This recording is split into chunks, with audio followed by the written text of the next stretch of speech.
देवादिदेव श्री आदि ब्रह्मादिनाथ भगवान की, देवादिदेव श्री पार्श्वनाथ भगवान की, पूज आचार्य प्रवर श्रीमान तुंग स्वामी महाराज की, संत श्रोमणी आचार्य भगवान गुरुदेव श्री विद्यासागर जी महाराज की।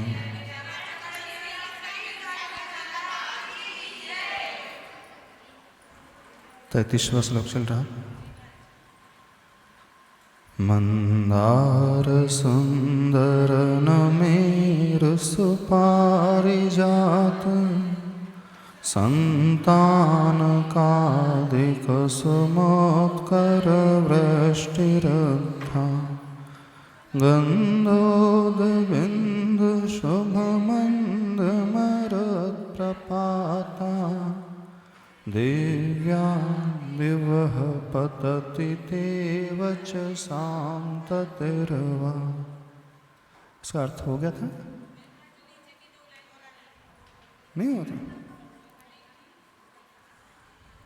गंधोद बिंदु शुभ मंद मरुत् प्रपाता।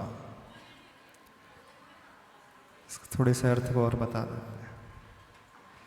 जो पुष्प वृष्टि होती है सुगंधित जल से मिश्रित, मंद मंद वायु जहाँ बह रही है, ऐसे वे दिव्य पुष्प आकाश से गिरते हैं। ऐसे प्रतीत होते हैं मानो आपके सर्वांग अथवा श्रीमुख से खिरने वाले वचनों की पंक्तियाँ हैं। जब उन पुष्पों की वृष्टि होती है, पुष्प को सुमन भी कहा जाता है। क्या नाम है?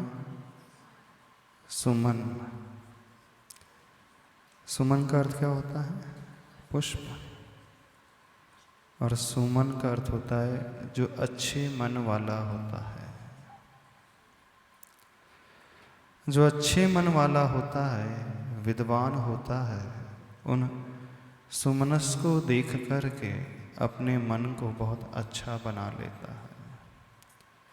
यानी प्रभु के इस प्रातिहार्य से वो भक्त जो है अपने मन को सुमन के रूप में परिवर्तित कर लेता है। एक बात और आती है, जब उन पुष्पों की वृष्टि होती है तो उन पुष्पों के जो डंठल होते हैं वो नीचे की ओर होते हैं, और जो पंखुड़ियाँ होती हैं वो ऊपर की ओर होती हैं। पुष्प कभी उल्टे नहीं गिरते हैं, सीधे गिरते हैं। भले ही ऊपर से उल्टे भी छोड़े जाएं तो नीचे आते आते सीधे हो जाएंगे? नहीं होंगे। कैसे सीधे हो जाएंगे? आपने ऊपर से ऐसे छोड़ा तो सीधे हो जाएंगे? हो जाएंगे कि नहीं हो जाएंगे? हो जाएंगे। जो डंठल का भाग भारी होता है, पंखुड़ियों का भाग जो है, भार जो होता है हल्का होता है, तो वस्तु कोई नीचे गिरती है, जो हैवी पोर्शन होता है वो नीचे की ओर आता है, जो लाइट वेट होता है वो ऊपर की ओर होता है। तो गिरते समय भले ही वह ऊपर से उल्टे आ रहे हैं, लेकिन आते आते नीचे वो सीधे हो जाते हैं। यानी जो व्यक्ति भले ही उल्टे मन से प्रभु के पास जाता हो, उल्टे मन से गलत धारणा लेकर के प्रभु के पास आता हो, गलत सोच लेकर के आता हो, कषाय से भर कर के भी आता हो, तो उन पुष्प वृष्टियों को देख कर के वह सीधा हो जाता है। यानी उसका मन जो कुमन था वह सुमन हो जाता है। यानी एक बात और आती है, जहाँ तक कल्याण मंदिर इस स्तोत्र में है, वहाँ पर भी वर्णन किया गया इन पुष्प वृष्टि प्रातिहार्य का। आचार्य भगवान कहते हैं, प्रभु जो आपकी भक्ति का आश्रय लेता है, इस प्रकार से आपकी भक्ति करता है, उस आत्मा के जो डंठल हैं वो नीचे की ओर हो जाते हैं, और वो पंखुड़ियाँ जो हैं ऊपर की ओर हो जाती है। डंठल किसके प्रतीक हैं? हमारे उन अशुभ कर्मों के प्रतीक हैं। जो पाप कर्म होते हैं वह पाप कर्म नीचे की ओर चले जाते हैं, और पुण्य कर्म जो हैं, अच्छे कर्म हैं, अच्छी वर्गणाएं हैं, वह ऊपर की ओर आने लगती हैं। क्या मतलब निकला? प्रभु की भक्ति जो है पाप कर्म को नष्ट करने वाली है और पुण्य कर्म को प्रदान करने वाली। जो अच्छे मन से प्रभु की भक्ति करेगा, सुमन से प्रभु की भक्ति करेगा और सुमन को देखेगा, उन पुष्पों को देखेगा, तो नियम से उसके पाप कर्म जो हैं अधोगति की ओर यानी पतन की ओर जाते हैं, और उसके पुण्य कर्म जो हैं ऊर्ध्व गति की, ऊर्ध्व दिशा की ओर, ऊर्ध्वमुखी हो जाते हैं, यानी ऊपर की ओर। तो प्रभु की भक्ति का आश्रय लेने वाला व्यक्ति जो है इस प्रकार अपने जीवन को सुंदर बना लेता है। अब आप लोग इतने वर्षों से भक्तामर स्तोत्र का पाठ कर रहे हों तो आपके भी जो डंठल होंगे, डंठल होंगे ना, क्योंकि जो फूल पुष्पों का जो डंठल होता है उसमें कुछ कांटे भी होते हैं और कुछ गांठें भी होती हैं, नहीं होते? फूल का पुष्प का जो डंठल होता है, कुछ जैसे गुलाब है तो उसमें कुछ कांटे भी होते हैं और निचला हिस्सा जो है कुछ मोटा मोटा सा भी रहता है, एक जैसा नहीं रहता है। अरे जैसे गठान निर्मित हो जाती है तो वो उभरी हो जाती, उभर करके दिखलाई देने पर लगती है। यदि शरीर में कोई ट्यूमर हो जाए, सिस्ट बन जाए, गठान हो जाए, कैंसर आदि की गठान हो जाती है तो वो बॉडी में उभार को लेकर के आ जाती है। मान लो हाथ में हो जाए तो गुठली बन जाती ना, गठान मंगी मतलब गुठली बन करके वो अलग से दिखने लगती है। तो जो डंठल होते हैं उनमें जो कुछ उथलापन होता है वो उभार लिए हुए रहता है, वो नीचे की ओर होता है। तो उन पुष्पों को, उन सुमन को देख करके ऐसा प्रतीत होता है, हे प्रभु, जो आपका आश्रय, आपकी भक्ति का आश्रय लेता है उसके जीवन के कांटे और उसके जीवन की गांठें दोनों नीचे की ओर चले जाते हैं। तो बताना आपके जीवन के कांटे दूर हुए कि नहीं? और गांठ का अर्थ होता है ग्रंथियां। तो गठान दूर हो गई। कौन सी गठान? बड़ी बड़ी गठान होती है। एक बार भी गठान लग जाए तो वो फिर सुई से, उसके छिद्र से पार नहीं हो सकती। धागे में यदि गठान लग जाए सुई के छिद्र को पार कर जाएगी? नहीं लगती। कई प्रकार की गठान होती है। जूट की रस्सी की गठान अलग होती है, नायलॉन की रस्सी की गठान अलग होती है, सुतली की गठान अलग होती है और धागे की गठान अलग होती है। सबसे कठिन गठान कौन सी होती है? छोटी गठान की बड़ी गठान? छोटी गठान कठिन होती खोलना, जूट की रस्सी की गठान खोलना आसान होता नहीं। तो वही पूछ रहे हैं, जो एकदम सूक्ष्म गठान होती है वो ज़्यादा कठिन होती है कि जो स्थूल गठान होती है वो कठिन होती है? सूक्ष्म।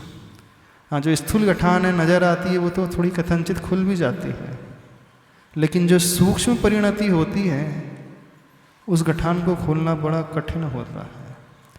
अब कहा जा रहा है प्रभु की भक्ति करने वाला अपनी उन गठानों को नीचे की ओर लेकर के आता है और उसके जीवन के कांटे भी हैं नीचे की ओर जाएंगे। तो आपकी गठान और कांटे, गांठें और कांटे दोनों नीचे की ओर है? नहीं है। यदि नहीं हो रहे तो समझना अभी भक्ति सही नहीं चल रही है। और अधिकांश लोग ऐसे ही मिलेंगे, न तो उनके कांटे दूर हो रहे हैं और न ही उनके गांठें दूर हो रही हैं। और वो गठान उस पुष्प में, सुमन में ज़्यादा नहीं होती, 2-4 ही होती, 1-2 ही होती, ज़्यादा नहीं होती। डंठल में गठान कितनी होती? बहुत सारी होती है? नहीं, बहुत सारी नहीं होती, 1 या 2 ही नहीं। आपके जीवन में भी कितनी है? कितनों के साथ है?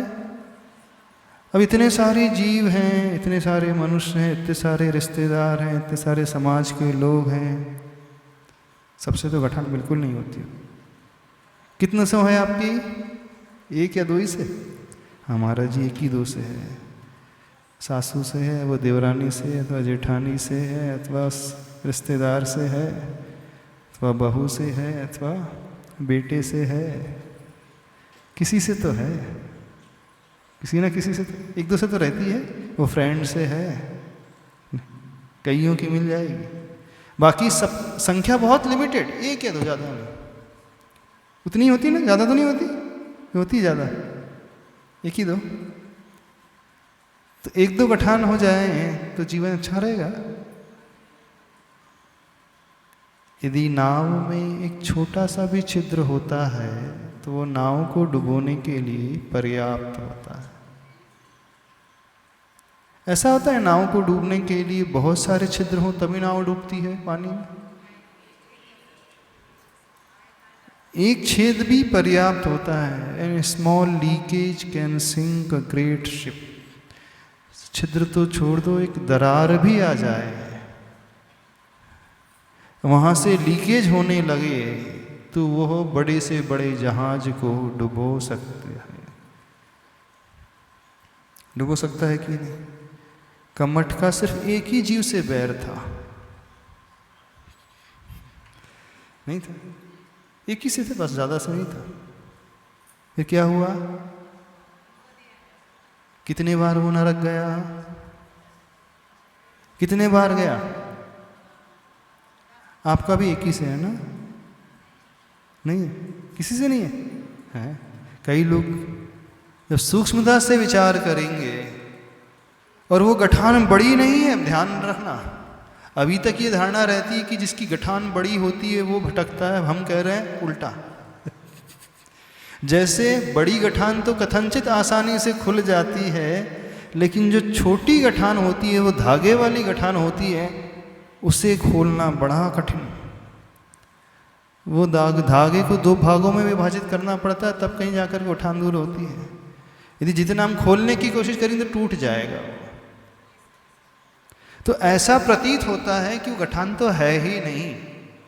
ऊपर ऊपर से क्या लगता है कि हमारा थोड़ा कोई बैर है, हमारा दुर्भाव थोड़ी है उसके प्रति। हमारे मन में तो एकदम क्षमा का भाव है, हम तो एकदम स्वच्छ हैं। वो सामने वाला ही रख रहा है, हम क्या करें? क्या बहाना है आप लोगों का?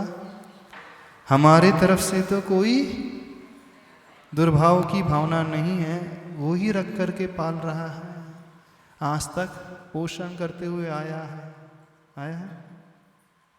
सही से बताओ, कितने लोगों के जीवन में गठाने हैं? हाथ खड़े करें, हाथ तो खड़े हैं। क्यों है गठाने? क्यों है गठाने? किन से गठान है? अपने वालों से गठान होती है महाराज जी, परायों से तो होती ही नहीं है, अपने वालों से होती है।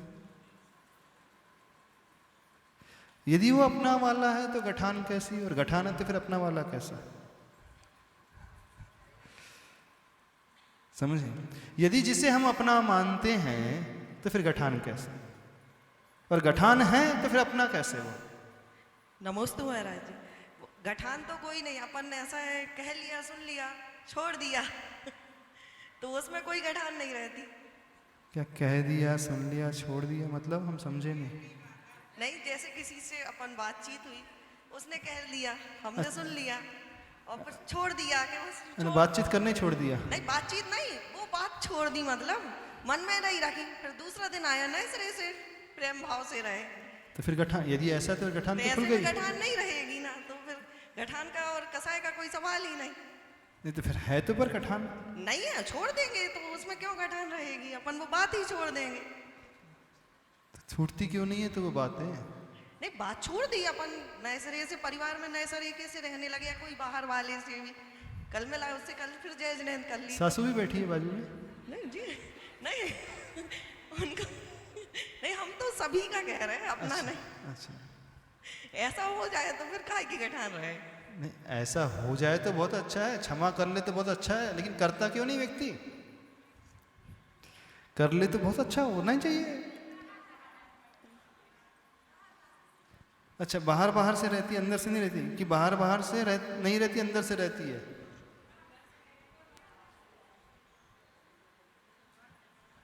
खड़े करके बोलो।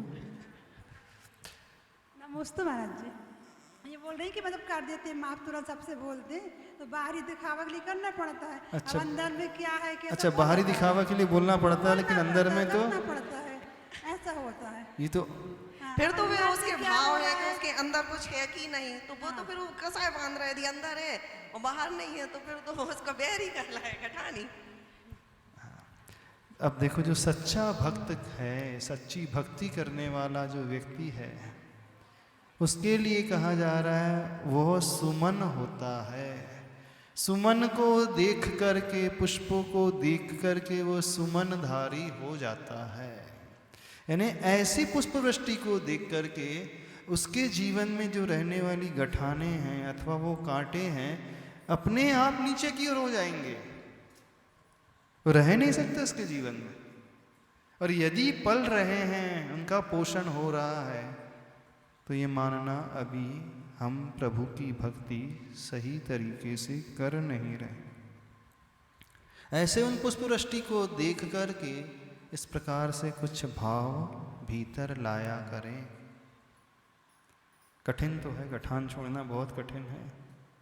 कई कई प्रकार की गठान होती है, जो खुलती नहीं है, टूट जाती है ना, वो अनंतानुबंधी की गठान होती है।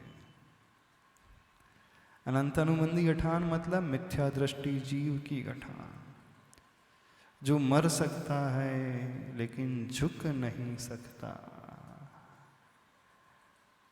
कट सकता है लेकिन उसके चरणों में प्रणाम नहीं कर सकता है, सब कुछ सहन कर सकता है लेकिन उसे क्षमा नहीं कर सकता, सब कुछ झेल सकता है लेकिन उसे बर्दाश्त वो नहीं कर पाता है।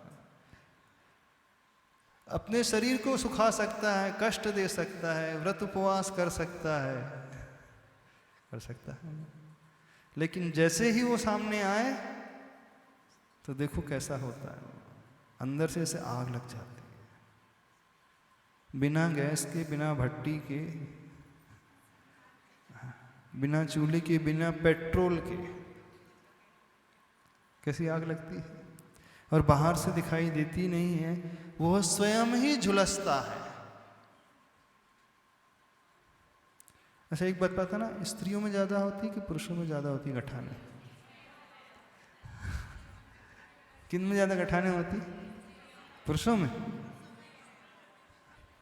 दोनों में होती है, क्योंकि यदि धारणा गलत है, मिथ्यात्व का वो पोषण कर रहा है, वो गाफिल होकर के जी रहा है, किसी के बारे में गलत उसने पूर्वाग्रह बैठा करके रखा है, उसके प्रति गलत धारणा बना करके रखा है, सबसे बड़ा उसका साइड इफेक्ट ये होता है, यदि वो अच्छा भी कुछ करे तो आपको ऐसा लगता है वो बुरा ही मेरे बारे में सोच रहा है।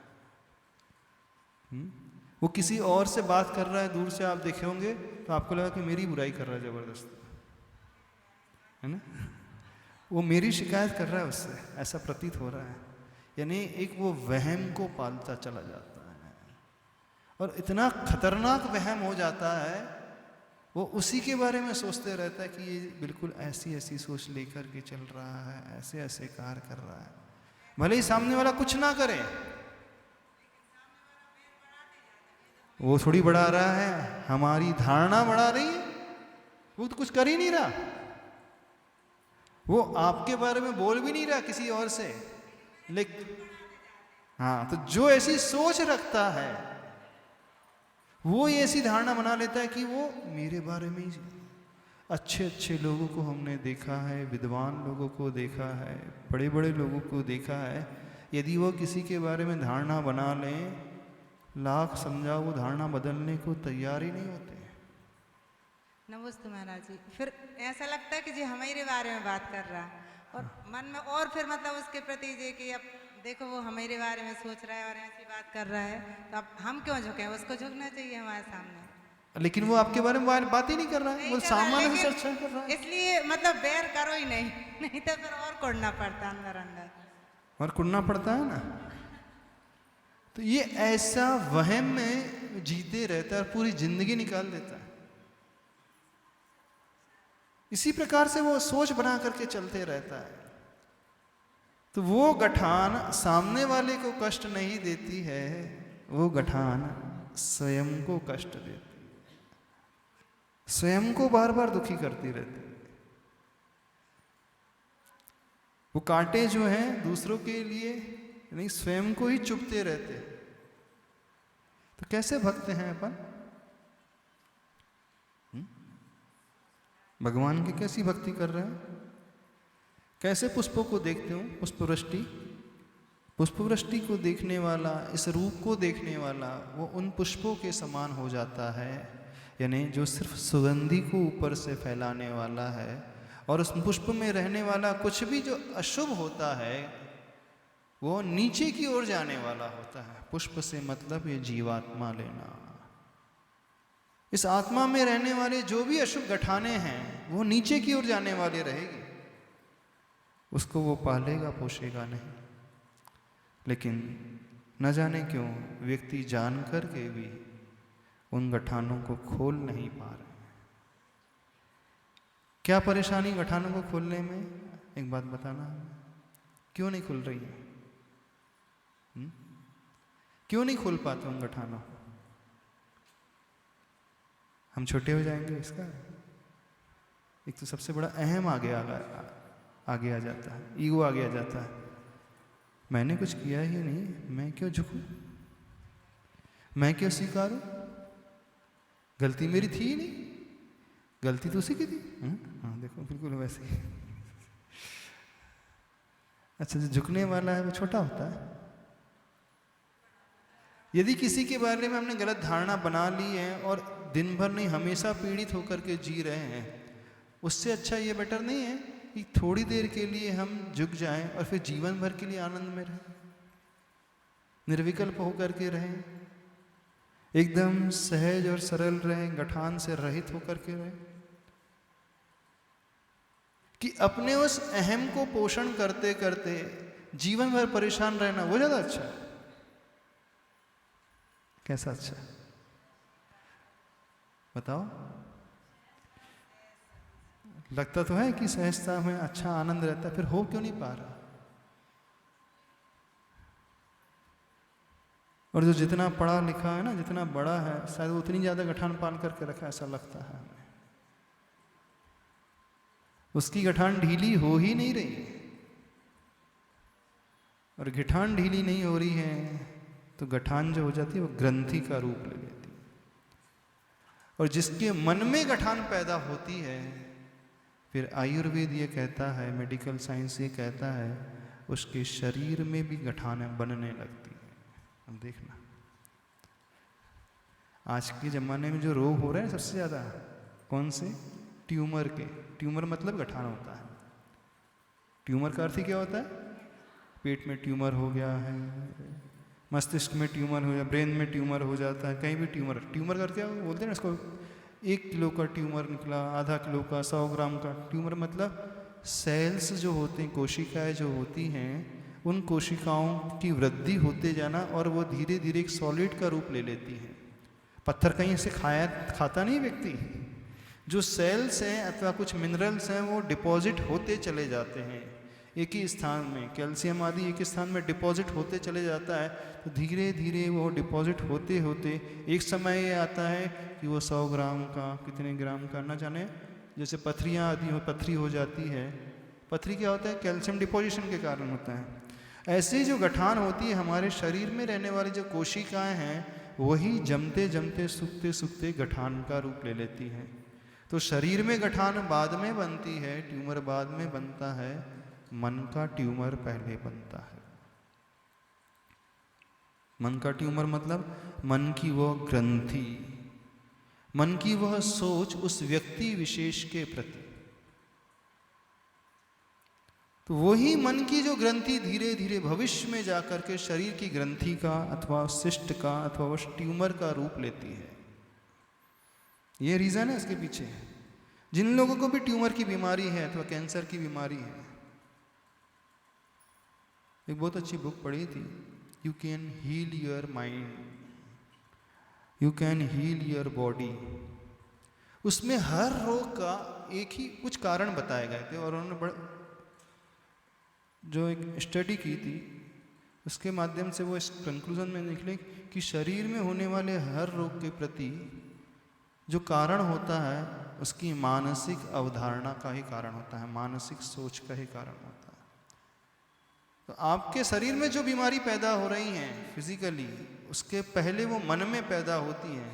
तो जो व्यक्ति बहुत ज़्यादा संग्रहित करके रखता है विचारों को, निकाल नहीं पाता है, अंदर ही अंदर घुनते रहता है। कई लोगों का नेचर होता है अंदर ही अंदर घुनने वाला। बहुत ज़्यादा जो ओवर थिंकर होते हैं, बहुत ज़्यादा अति ज़्यादा सोचने वाले होते हैं, बहुत सारे लोग होते हैं। एक बड़ी बीमारी आज के ज़माने में ओवर थिंकिंग की है ना।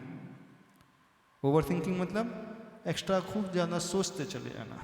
तो जो ओवर थिंकिंग में लगे रहते हैं वो अंदर ही अंदर घूमते रहते हैं, और घूमने का मतलब वो कुछ ना कुछ संग्रहित करते चले जाते हैं एक अवधारणा को किसी व्यक्ति विशेष के प्रति।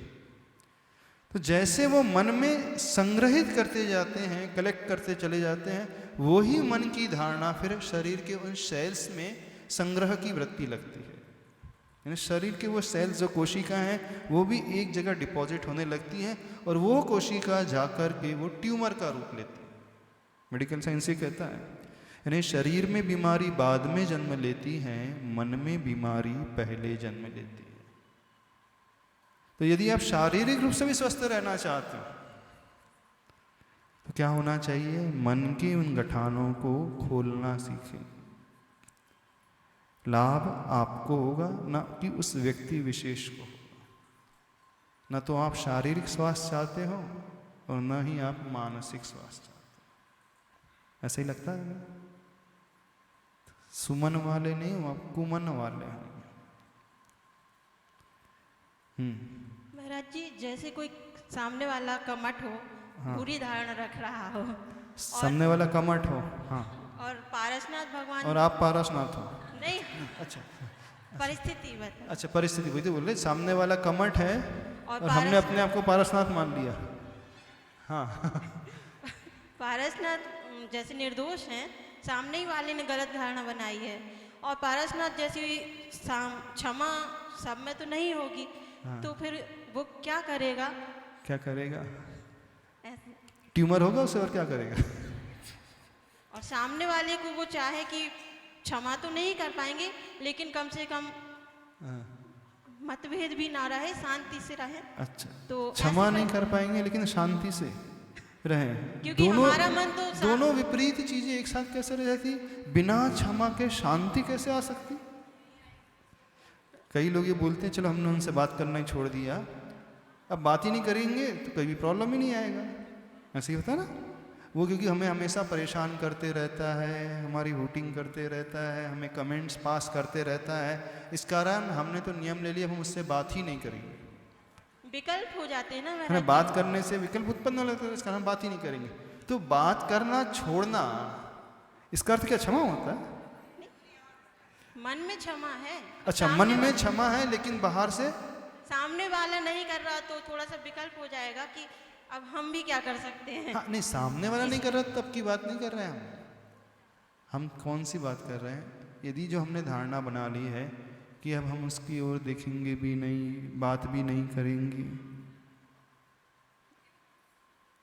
तो ये क्षमा नहीं कहलाती, ये तो मुख मोड़ना हुआ। आगम में जो वर्णन आता है, माध्यस्थ भावम विपरीत वृत्तौ,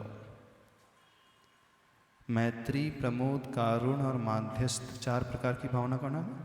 मैत्री, प्रमोद, कारुण, माध्यस्थ्यानि च सत्गुणाधिक क्लिश माना विनेयेषु, यानी जो अविनेय होते हैं, जो हमारी आज्ञा नहीं मानते हैं, जो मन के अनुकूल नहीं चलते हैं उनके प्रति माध्यस्थ भावना रखना चाहिए। तो माध्यस्थ का अर्थ होता है राग और द्वेष दोनों में उपयोग न जाए। राग द्वेषयोर प्रणिधानम इति उपेक्षा अथवा माध्यस्थ। ना हम उसका अच्छा सोचें ना हम बुरा सोचें, नहीं, पूरा न्यूट्रल हो जाए। तो न्यूट्रल होना आसान होता है। न्यूट्रल का मतलब जैसे जड़ वस्तु है, ये जड़ हमें पिलर दिख रहा है, दीवार दिख रही है, कोई पोल नजर आ रहा है, रास्ते में कोई पत्थर पड़ा हुआ है ना, ना उससे हमें राग होता है पत्थर से देख करके, अथवा कोई पोल है खड़ा हुआ है, ना उससे हमें द्वेष होता है। यानी हमारे लिए वो है अथवा नहीं है कोई मैटर नहीं करता। क्या इतना कंट्रोल है आपके भीतर कि आप बिल्कुल न्यूट्रल हो जाओ, अनअफेक्टेड। आपके जीवन में आपने उसे शून्य बना लिया है। पॉसिबल है? यदि इतना संभव है तो कर लो, आगम आज्ञा दे रहा है। शास्त्र कहते हैं उस व्यक्ति के प्रति व्यक्ति न्यूट्रलिटी की भावना लेकर के आ जाए। न्यूट्रलिटी मीन्स समता, एक जैसा, कोई फर्क ही नहीं पड़े हमें, उसके होने अथवा नहीं होने से हमें कोई अंतर ही नहीं आ रहा है। यदि इतनी क्षमता है आपके भीतर तो कहता है आगम कर लो, कोई बात नहीं। लेकिन व्यक्ति माध्यस्थ भावना को समझ नहीं पाता, वो कब द्वेष की ओर परिणत हो जाता वो समझ में नहीं आता। हमने क्या कह लिया, अब उनसे बात नहीं करेंगे, तो ये माध्यस्थ नहीं, ये द्वेष है। चार ही भावना बताई है, मैत्री की भावना, प्रमोद की भावना, करुणा की भावना और माध्यस्थ की भावना। तो मैत्री किसके प्रति? सत्वेषु मैत्री, प्राणी मात्र के प्रति मैत्री की भावना। परिषण पर में हमने आप सब लोगों को एक दिन एक ध्यान कराया था। हाँ, प्रेम भाव हो सब जीवों पर, गुणी जनों में हर्ष प्रभु, करुणा स्रोत बहे दुखियों पर, और चौथी भावना दुर्जन में माध्यस्थ। द्वेष की भावना कहीं है ही नहीं, कहीं नहीं बताई द्वेष की भावना। चार फैकल्टी बता दी, प्राणी मात्र है, जीव है, मैत्री भावना। मैत्री भावना क्या होती है जानते हो? क्या कहलाती है? फ्रेंडशिप करना। क्या होती है मैत्री? दोस्त बनाना। परेशान दुख अनुत्पत्ति अभिलाषो इति मैत्री। दूसरों को हमारे द्वारा दुख पैदा ना हो, मन से, वचन से और काय से, तीनों से, हमारे व्यवहार से, हमारे शब्दों से, हमारी सोच से, जिससे दुख उत्पन्न ना हो वो कहलाता है मैत्री भावना। साथ में रहना, खाना पीना, उठना, घूमने जाना, पार्टी करना, हाँ, इसी को आपने फ्रेंडशिप समझा है, मैत्री। आपके मित्र होते हैं, मित्र का मतलब क्या? घूमना फिरना, यही है ना मित्रता की परिभाषा। एक साथ रहना, एक दूसरे का ध्यान रखना। जो हमारा मित्र है वो हमारा ध्यान रखेगा, हमारी केयर करेगा, हम उसकी केयर करेंगे। तो किसी को भी सत्वेषु मैत्रीम कहा है, यानी जीव मात्र के प्रति मैत्री की भावना, प्राणी मात्र के प्रति, यानी ऐसा व्यवहार ना हो जिससे उसे मन से भी दुख पहुंचे, शब्दों से, वचन से भी दुख पहुंचे और फिजिकली भी दुख पहुंचे। है मैत्री भावना आपके भीतर? गुणिषु प्रमोदम, गुणियों को देख कर के आह्लाद, प्रसन्नता का, आनंद का भाव, प्रमोद का भाव। कोई भी अच्छा व्यक्ति दिखता है, अंदर ही अंदर बढ़िया प्रसन्नता, बहुत अच्छी खुशी हो रही है उसे देख करके। सबको ईर्ष्या होती है, अपने से अधिक गुणी को देख करके जलन और कुड़न होती है, नहीं होती? होती है कि नहीं? सही बताओ। अभी हम सिद्ध कर दें, यदि हम आपके पड़ोस वालों को ज़्यादा रिस्पॉन्स देने लगे और आपकी ओर देखे ही ना, आशीर्वाद भी ना दें, आप लोग नमोस्तु करने आओ और देखे भी ना और आशीर्वाद भी ना दे, और जो आपके साथ आया है उससे अच्छे से आशीर्वाद भी दें, उससे चर्चा भी कर लें और आपके निगलेक्ट कर दें, कैसा होगा, कैसा लगेगा?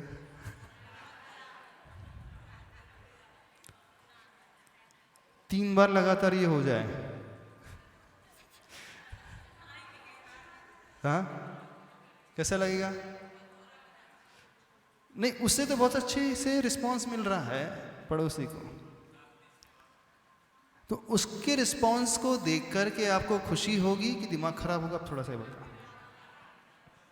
नहीं, वो कैलिबर वाला है, क्वालिटी वाला है पर्सन, वो डिजर्व करता है, वो इतना अच्छा है, इतनी क्वालिटीज उसके भीतर है, बहुत अच्छे से वो बोलता है, बहुत अच्छे से वो रहता है, सेवा भाव से भरा हुआ है, दान आदि भी देता है, जब भी किसी को आवश्यकता होती है तो उसकी सेवा के लिए वो दिन रात एक कर देता है, रात को सोता भी नहीं, इतना अच्छा है। और इसलिए उसकी अच्छाई को देख करके उसे रिस्पॉन्स दिया जा रहा है, उसको एप्रिसिएशन दिया जा रहा है, उसकी प्रशंसा की जा रही है और आपकी तरफ देखा भी नहीं जा रहा है। हाँ। क्या होगा, क्या हो जाएगा कि उसके गुणों से प्रशंसा, गुणीषु प्रमोदम, वो गुणी है ना, वो क्वालिटी वाला है। क्या हो रहा है? क्यों गुणी को रिस्पॉन्स नहीं देना चाहिए? हाँ, उन्हें तो रिस्पॉन्स देना चाहिए, लेकिन हमें निगलेक्ट नहीं करना चाहिए। आशीर्वाद तो दे दें। नहीं, डेलिबरेटली नहीं कर रहा महाराज जी, जानबूझ करके नहीं कर रहा है। अब वो जब भी आता है उससे चर्चा करने बैठ जाते हैं और दूसरों की ओर ध्यान ही नहीं जाता है, चलो तब की बात कर रहा है। ऐसा नहीं कि जानबूझ करके ऐसा किया जा रहा है, अब वो इतने बिजी हैं, बस उन्हीं से समय मिल पाता थोड़ी देर बात करने का, फिर वो अपने अन्य कार्यों में व्यस्त हो जाते हैं। मान लिया आचार्य श्री ये हम बात कर रहे हैं, कैसा होगा? आपको प्रसन्नता होगी, देखो कितना अच्छा है, मेरा मित्र है, मैं इनके साथ आया हूँ, इसकी कितनी क्वालिटी है, इसे कितना अच्छा सा रिस्पॉन्स मिल रहा है, भले ही मुझे नहीं मिल रहा, वो कोई फ़र्क नहीं पड़ता है, लेकिन इसे मिल रहा है तो इसके गुण कितने अच्छे हैं, तो उसको देख करके खुशी होगी ना, ईर्ष्या होने लगेगी। ईर्ष्या फैलता है, आपका भी चौका लग रहा है, उसका भी चौका लग रहा है, हाँ।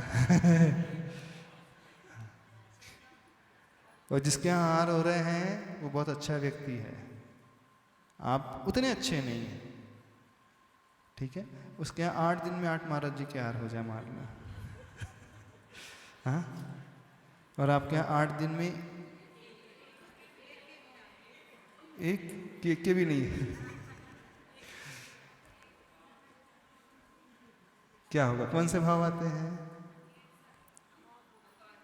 नहीं, वहां भेदभाव नहीं किया जा रहा है, क्योंकि वो इतना सेवा भावी इस कारण मिल रहा है उसे, तो अनुमोदना करोगे उसके दान की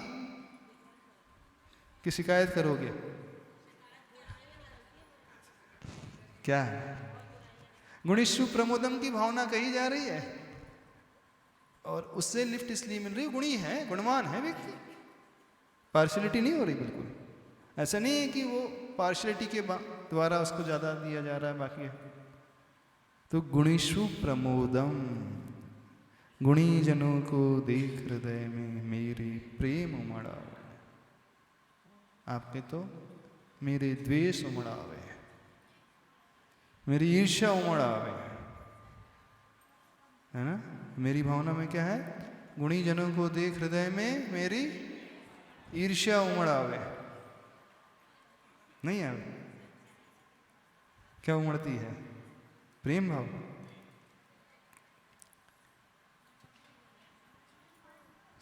गुणेषु प्रमोदम क्लिष्टेषु जीवेषु कृपा परत्वम, दुखी जीव है, क्लिष्ट है, परेशान है, उसे देख करके अनुकंपा, करुणा का भाव। अब जो चौथी कैटेगरी है, जो हमसे विपरीत चलता है, अविनेय है, जो आज्ञा नहीं मानता है, निंदा करता है, बुराई कर रहा है, चुगली कर रहा है, गिराने की सोचता है, हमारे टांग खींचने की सोचता है, उसके प्रति कौन सा भाव? द्वेष का भाव कि मध्यस्थ भाव? अब वो तो शत्रु है, वो हमारा शत्रु है, लिटरली ये प्रूव हो चुका है, वो शत्रु है, सिद्ध है कि वो शत्रु है, क्योंकि वो हमेशा गिराता हुआ आया हमें। अब शत्रु के बारे में हम क्या सोचें? क्या सोचना चाहिए शत्रु के बारे में? आप लोग क्या सोचते शत्रु के बारे में? महाराज उसी की तो गठान बंधी हुई है। गठान किसकी बनी है? उसी की तो गठान बंधी हुई है। बस एक ही गठान बंधी है, ज्यादा गठान नहीं बनी। पर एक वो छोटी सी गठान भी बड़ी खतरनाक है। तो वो जो पुष्प वृष्टि हो रही है, उसके डंठल जो हैं अधोमुखी होते हैं, और जो फूल है सुमन है उनकी पंखुड़ियां जो है ऊर्ध्वमुखी होती हैं, यानी सुगंधी जो है ऊपर फैलने वाली है, और जो डंठल है कटीला प्रदेश है अथवा जिसमें गांठ है वो नीचे की ओर जाने वाली है। ऐसा ये पुष्प वृष्टि रूपी प्रातिहार है। और ऐसे प्रभु के भक्त हैं तो उनके जीवन में रहने वाली जो गठाने हैं वो अधोगामी होते चले जाते हैं। लेकिन आप लोगों की गठाने तो अधोगामी हो ही नहीं रही। हो रही है? नहीं हो रही। फिर कैसी भक्ति कर रहे हो? क्या सीखा आदिनाथ भगवान से? क्या सीखा भक्ता हमारे स्तोत्र से? यही सीखा? ऐसी लगता है यही सीखा है। जो सच्चे हृदय से भक्ति करने वाला है वो इस भाव को लेकर के आएगा। और ये भाव आ गए ना, ये 4 प्रकार की भावना पैदा हो गई तो सारे धर्म का सार आ जाएगा आपके भीतर। इन्हीं 4 भावनाओं में सारा सार छिपा हुआ है, और कुछ धर्म बड़ा नहीं है। बड़ी बड़ी बातें अपन अभी चर्चा कर रहे थे स्वाध्याय में, व्रत की, उपवास की, अनशन की, उनोदर तप की बातें चल रही थी। वो तप करना बहुत आसान, आहार का त्याग करना, भूख से कम भोजन करना, प्रोसद कर लेना अष्टमी चतुर्दशी को, बड़ा आसान कंपैरेटिवली। लेकिन मन की भूख को सहन करना बड़ा कठिन है। शरीर की भूख को तो व्यक्ति सहन कर जाता है, उसमें नहीं डालता है, लेकिन मन की जो भूख है उसका उपवास करना बहुत कठिन है। उसका उपवास यानी उस गठान को खोलना। तो बताइए हमें खुलेगी गठान? नहीं खुलेगी। भक्त हो भगवान के आप? क्या? नहीं महाराज जी हमें तो पढ़ना अच्छा लगता है, बस हम पढ़ते हैं। तो ऐसा व्यक्ति सुमन यानी उस पुष्प वृष्टि को नहीं देख रहा है, और वह सुमन नहीं है, यानी सुमन वाला नहीं है, अच्छे मन वाला नहीं है, वो कुमन वाला है। लेकिन सच्चा भक्त जो होता है वह सुमन वाला होता है, अच्छे मन वाला होता है। अब आपको निर्णय करना है, आप कुमन वाले बना रहना चाहते हो कि सुमन वाले बनना चाहते हो? चाहते तो सुमन है, लेकिन होता ही नहीं, क्या करें? समझ में नहीं आ रहा है ऐसा कैसे हो रहा है, बड़ा कठिन प्रतीत होता है। अब इतने वर्ष हो गए हैं, कैसे हम कर लें एकदम से? नमस्ते महाराज। महाराज जी गांठ ना खुलने का एक बड़ा कारण है कि अहम होना अंदर। हाँ अहम, तो वो तो बिना अहम के तो गठान पलती ही नहीं है। अहम ही जो है वो झुकने नहीं देता है। वो कटने के लिए तैयार हो जाएगा, लेकिन झुकने के लिए वो तैयार नहीं होता। महाराज ऐसा देखा जाता है कि ज्ञान जैसे बढ़ता है, हाँ, तो अहम भी बढ़ता जाता है। गलत ऐसा धारणा। क्यों होता है? नहीं, यदि आपने ये देखा कि ज्ञान बढ़ने से अहम बढ़ रहा है तो सच्चा ज्ञान है ही नहीं। ज्ञान का अर्थ ये नहीं कि कंठस्थ कर लेना, इसका नाम तो ज्ञान होता ही नहीं। हमने बहुत सारे शास्त्र पढ़ लिए हैं, बहुत सारी बुक्स पढ़ ली हैं, हमारी रीडिंग बहुत अच्छी हो रही है, हमें बहुत सारी चीज़ें याद हो गई हैं, बहुत सारे हमने सिलेबस की बुक्स पढ़ ली हैं, अथवा डिफरेंट फिलोसॉफीज़ पढ़ ली हैं, दर्शन शास्त्र की बुक्स पढ़ ली हैं, फलाना ढिकाना। इसका अर्थ थोड़ी ज्ञान है। ज्ञान तो वो, यदि उससे आप ज्ञान मान रहे तो मेमोरी कार्ड है। फिर आपसे तो अच्छा वो मेमोरी कार्ड है, आप तो भूल भी जाओगे कभी। ह्यूमन बीइंग तो भूल भी जाता है, उसकी मेमोरी लॉस भी हो सकती है, अथवा उतना टाइम पे उसे याद ना भी आए, लेकिन मेमोरी कार्ड में एक बार फीड करके रख लिया जाए तो कभी भी वो मिस्टेक नहीं होगी। आप जैसे ही स्विच ऑन करोगे, दबाओगे तो एज इट इज़ खुल करके सामने आएगा। तो ज्ञान का अर्थ जो है मेमोरी कार्ड थोड़ी है। अधिकांश लोगों की धारणा ज्ञानी का मतलब क्या, बहुत सारा याद कर लेना, बहुत सारे ग्रंथ पढ़ लेना और बहुत सारी परीक्षा दे लेना, परीक्षा में अच्छे मार्क्स ला लेना, फर्स्ट सेकंड थर्ड रैंक लेकर के आना ताकि अच्छी अच्छी गिफ्ट मिल जाए, है ना? यही है ना? आपके ज्ञानी का मतलब क्या है? याद करना? नहीं, ज्ञान ये नहीं होता ना। बोलो। महाराज जी, जब कोई काम भोलेपन से करते हैं, मुझे कुछ नहीं पता है, लेकिन कुछ भोलेपन से करते हैं तो अच्छा हो जाता है। लेकिन अगर पता है, ज्ञान थोड़ा बढ़ जाता है, तो तार्किक मन उसमें ज़्यादा आ जाता है। नहीं, तार्किक होना बहुत अच्छी बात है। तार्किक होने से हमारी श्रद्धा मजबूत होती है। तर्क के माध्यम से हम सही और गलत को अच्छे से पहचान लेते हैं। अतार्किक मन ने बिना तर्क के जो श्रद्धा होती है वो ढुलमुल हो सकती है। हो सकता है वो व्यक्ति डामाडोल हो जाए थोड़े से को लेकर के, लेकिन जो तर्क के माध्यम से जो सिद्ध करता है एकदम, फिर उसका जो डिसीजन फर्म होता है वो झुके, वो कभी भी ढुलमुल नहीं होगा, पेंडुलम नहीं होगा। तो दुनिया जिसे ज्ञानी समझती है, एक बहुत अच्छा एग्जाम्पल आपको देते हैं। गधे को देखा आपने? गधा जो है हमेशा बोझ ढोता है, लकड़ी के भार को, लकड़ी के गट्ठर को जो बांध दिया जाता है, जो गांव में लकड़हारा होते हैं, जंगल जाकर के लकड़ियाँ काटते हैं, उसके गट्ठर को बांध करके उसकी पीठ में लाद करके उससे वजन ढुलाते हैं।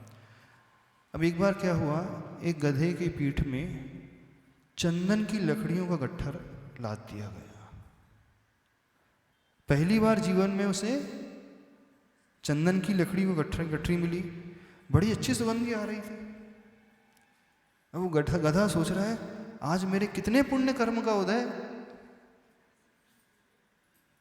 कितने पुण्य कर्म का उदय कि चंदन की लकड़ियों की गठान, है ना? पुण्य कर्म का उदय है ना गधे का।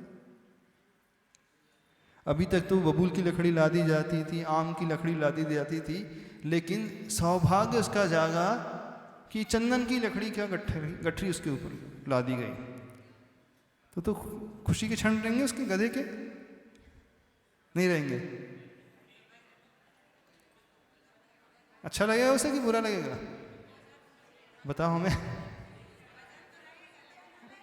हाँ, नहीं, वो ये सोच करके खुश हो रहा है, आज तो चंदन की लकड़ी लादी गई है मेरी पीठ पर। हाँ, चाहे भार बबूल की लकड़ी का हो, चाहे चंदन की लकड़ी का भार तो भारी रहेगा। हाँ, यदि व्यक्ति उसे पढ़ कर के याद कर ले रहा है लेकिन जीवन में इम्प्लीमेंट नहीं कर रहा है, तो समझना ज्ञानम भार क्रिया बिना। वो ज्ञान क्या है? भार है क्रिया के बिना। कैसा भार है? जैसे वो गधा खुश हो रहा है, आज बबूल की नहीं चंदन की लकड़ी ला दी गई। तो ऐसे बहुत सारे ज्ञानी मिल जाएंगे जो शास्त्र पढ़ कर के गधे की माफिक बड़े प्रसन्न होते हैं, खुश होते हैं। मुझे तो भक्तामर याद हो गया है, कल्याण मंदिर याद हो गया, द्रव्य संग्रह याद हो गया, अष्टोपदेश याद हो गया, तत्वार सूत्र भी याद हो गया, और समयसार भी, और कौन कौन सा, छेड़ाला भी याद है, सहस्त्रनाम, हाँ सहस्त्रनाम भी याद हो गया। इतनी सारी चीज़ें याद हो गई है। बिना पुस्तक के, बिना जिनवानी के हम तो सारा पाठ कर लेते हैं। वो बड़ा प्रसन्न हो रहा है पूरा, लेकिन जीवन में उतार नहीं रहा है। हाँ, जीवन से ही उतार दे रहा है, अपने जीवन में नहीं उतारता है। उसने उस शिक्षा को जीवन से ही उतार दिया। क्या डिफरेंस हुआ? जीवन में उतारना और जीवन से उतारना। एक में है और एक में से है, अंतर है। हाँ, में ऐसा म ऐसा बनाया जाता है, स ऐसा बनाया जाता है, ये अंतर है। क्या अंतर है? तो तथाकथित जो ज्ञानी होते हैं, जैसा आपने कहा ज्ञान बढ़ने से अहम भी बढ़ता है। क्या कहा था? जिस व्यक्ति का जितना जितना ज्ञान बढ़ता है ना, उसका अहम का भाव भी, अभिमान का भाव भी, अहंकार का भाव भी बढ़ता है। तो यदि अहंकार का भाव बढ़ रहा है तो मानना उसने जीवन में नहीं उतारा है, जीवन से ही उतार दिया है। वो उस गधे की भांति है जो बबूल की लकड़ी के ढेर को नहीं, चंदन की लकड़ी के ढेर को पाकर के बड़ा प्रसन्न हो रहा है। आज तो बड़े पुण्य कर्म का उदय आया। तो कई ज्ञानी ऐसे होते हैं जो याद करके खूब अभिमान से भर जाते, मुझे इतना सारा याद हो गया। और अभिमान आ रहा है तो समझना कुछ नहीं आ रहा, कुछ नहीं आया जीवन में। क्या समझ में आया? हाँ बोलिए। महाराज जी, कई बार ज्ञान ज़्यादा आने पे मेन जो हमारा भाव है वो पीछे हो जाता है और दूसरी क्रियाओं में ज़्यादा मन चला जाता है। जो सच्चा ज्ञानी होगा उसका नहीं होगा। खैर आचार्य भगवान ने भी एक हाइकू लिखा है, बहुत अच्छा हाइकू है। ज्ञान चिल्लाता आपत्ति आने पर श्रद्धा झेलती। क्या? ज्ञान चिल्लाता आपत्ति आने पर श्रद्धा झेलती। जब जीवन में आपत्ति आती है तो जो ज्ञान है ना वो चिल्लाने लगता है, अरे ये करो वो करो, ऐसा क्यों हो रहा है, वैसा क्यों हो रहा है, मेरे साथ ही ऐसा क्यों हो रहा है, वो ऐसा मुझसे व्यवहार क्यों करता है। लेकिन जो श्रद्धावान होता है, आस्थावान होता है, किस पर श्रद्धा है? मेरे ही कर्म का उदय है, इसमें उसका दोष नहीं है, मेरा ही पूर्व किया हुआ कुछ ऐसा अशुभ कर्म है, उसका उदय आ रहा है। तो वो इस श्रद्धा से सहित होकर के कर्म का उदय मान करके समता से वो झेलता है। लेकिन श्रद्धा के अभाव में ज्ञान बहुत बढ़ रहा है तो वो चिल्लाते रहता है। चिल्लाने का अर्थ मीन में एक निकालता रहेगा, वो एक्सक्यूज़ देते रहेगा, उसकी ये गलती है, उसने ये कब ये गलती की, तब की, ऐसे की, उस समय इस समय इतनी सारी उसने गलती, सबकी गलती गिनाएगा वो। क्यों? क्या समझ में आ रही बात? समझ में आ रही? जी महाराज जी। क्या ऐसा होता है, लेकिन वो चेक करना है कि सही डायरेक्शन में जा रहे हैं कि नहीं जा रहे हैं, ज्ञान सही है कि नहीं। तो ज्ञान जो है जीवन में उतरने वाला होता है, यानी इम्प्लीमेंटेशन हो रहा है तो समझना सही ज्ञान है। विदाउट इम्प्लीमेंटेशन जो है वो ज्ञान है ही नहीं, वो शाब्दिक ज्ञान है, वो एक just like a memory card है। तो उससे कुछ नहीं होता, कभी भी मेमोरी कार्ड से कल्याण नहीं होता। अभव्य को भी 11 अंग और 10वें पूर्व तक का ज्ञान हो जाता है तो भी उसका कल्याण नहीं होता। खूब सारे शास्त्र उसने पढ़ लिए। महाराज जी, जैसे मंदिर में भक्ति कर रहे हैं तो पहले कुछ नहीं पता था, भक्ति करते हैं बढ़िया मस्त कर ली। हाँ, लेकिन जैसे सुना भक्ति की जाती पुण्य बढ़ाने के लिए, तो भक्ति करते समय याद आ गया, मन बोलता अरे पुण्य चाहिए इसलिए भक्ति कर रहे हो। तो नहीं भक्ति की में तो ऐसा नहीं होता है। भक्ति में तो वो डूबता है, भगवान के गुणों में वो डूब जाता है, तन्मय हो जाता है, वो अपनी सुध-बुध खो देता है। उस भक्त को भगवान के अलावा कुछ नज़र ही नहीं आता, उसे दुनिया नज़र ही नहीं आती, उसे आकांक्षाएं नज़र नहीं आती, उसे तो सिर्फ अपने प्रभु अपने इष्ट नज़र आ रहे हैं, उनके गुण नज़र आ रहे हैं, और वो इतना अच्छा उन्हें मान रहा है, इतना रुचिकर मान रहा है कि वो उसी में वो लगा रहता है, इसके अलावा कुछ भी नहीं चाहता। सही जो भक्त होता है। परेशानी ये हो गई है, अधिकांश लोगों ने जो भक्ति की परिभाषा पढ़ने का नाम समझ लिया, अथवा हाथ में आरती लेकर के शाम को आरती करना है। वो भी है, भक्ति में होता है, लेकिन सबने उसे ही भक्ति मान लिया है, ये कमी रह गई है। भक्त जो होता है भक्ति में तो पूर्ण डूब जाता है व्यक्ति, यानी उन इष्ट में डूब जाता है, अर्थात उनके गुणों में डूबने वाला होता है। इस प्रकार का वो भक्त होता है। आपकी दृष्टि में भक्ति क्या है? आरती उतारना। भक्ति की परिभाषा क्या है? आप भक्ति की परिभाषा डेफिनेशन से क्या समझते हैं? बताओ, पहले तो हम ये जान लें भक्ति का अर्थ क्या है आपकी दृष्टि में।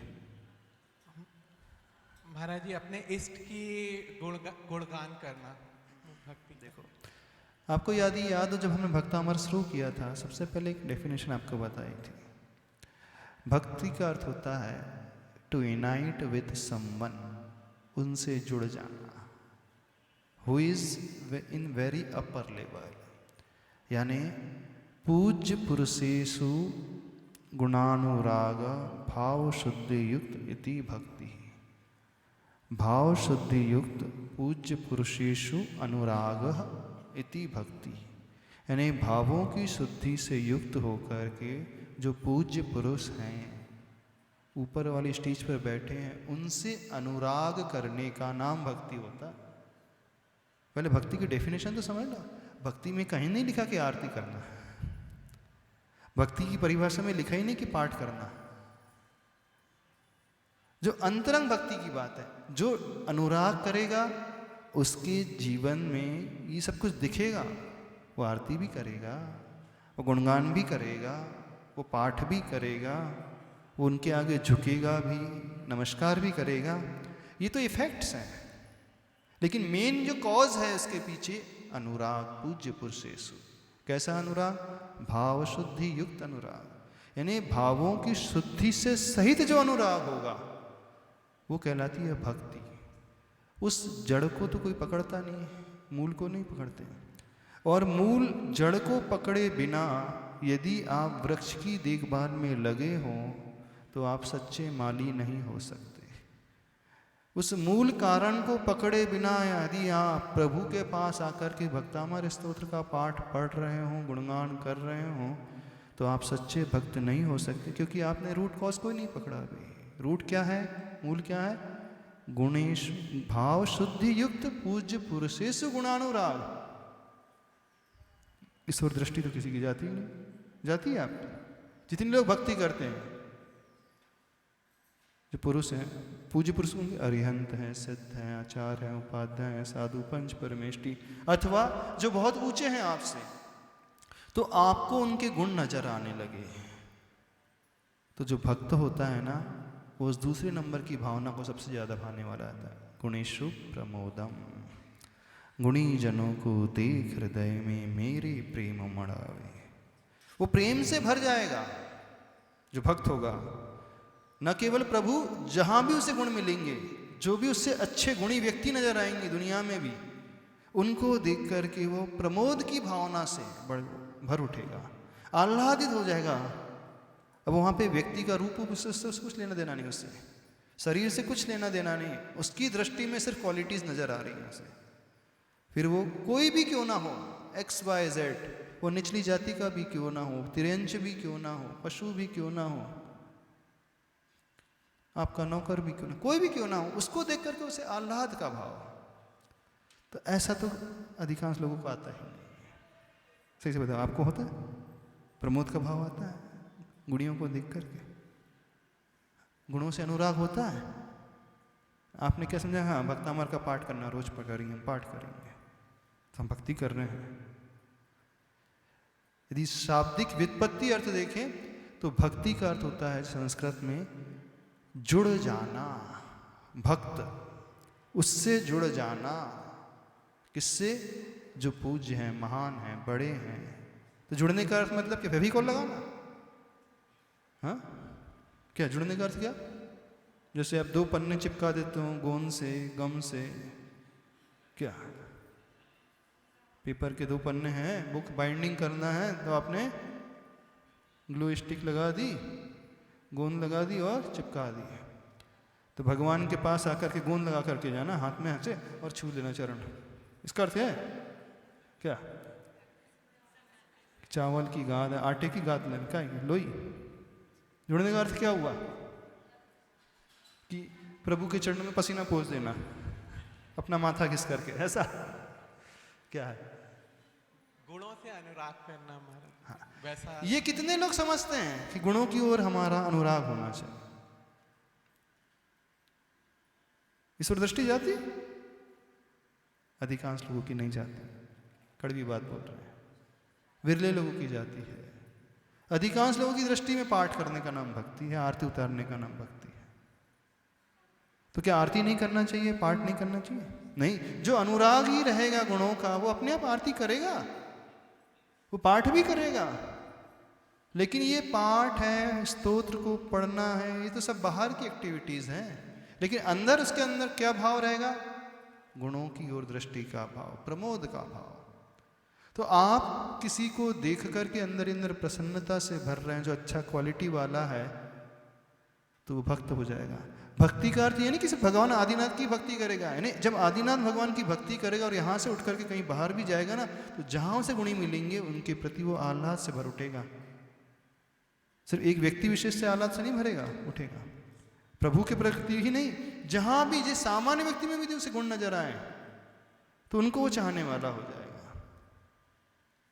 थोड़े लोग जो हैं गुणी से गुणों के प्रति अनुराग रखते हैं तो भगवान के गुणों को देखते हैं, बाकी दुनिया में किसी के गुण मिलेंगे तो वहाँ दृष्टि नहीं जाती है।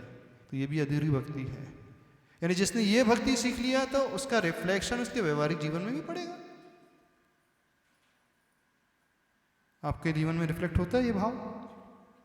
बताओ कितने लोगों के जीवन में रिफ्लेक्ट होकर के आ जाता है, आचरण में उतर करके आता है?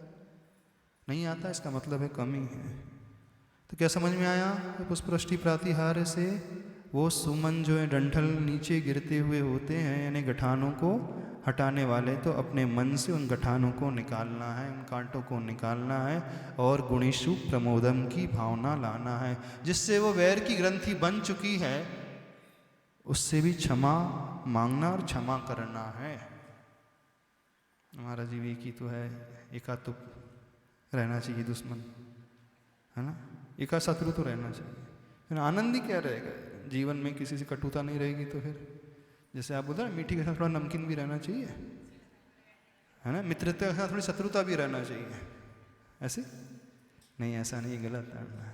समय आपका हो गया, इतने ही रखें। सोचा तो अगला श्लोक पढ़ाना है, कल अगला श्लोक देखेंगे। कौन सा प्रातिहार आ रहा है? अब भामंडल प्रातिहार आने वाला है, बड़ा अच्छा प्रातिहार। बोले आचार्य परमेष्टि गुरुदेव श्री विद्यासागर जी महाराज की। जावाणी के ज्ञान से सूझे लोकालोक सो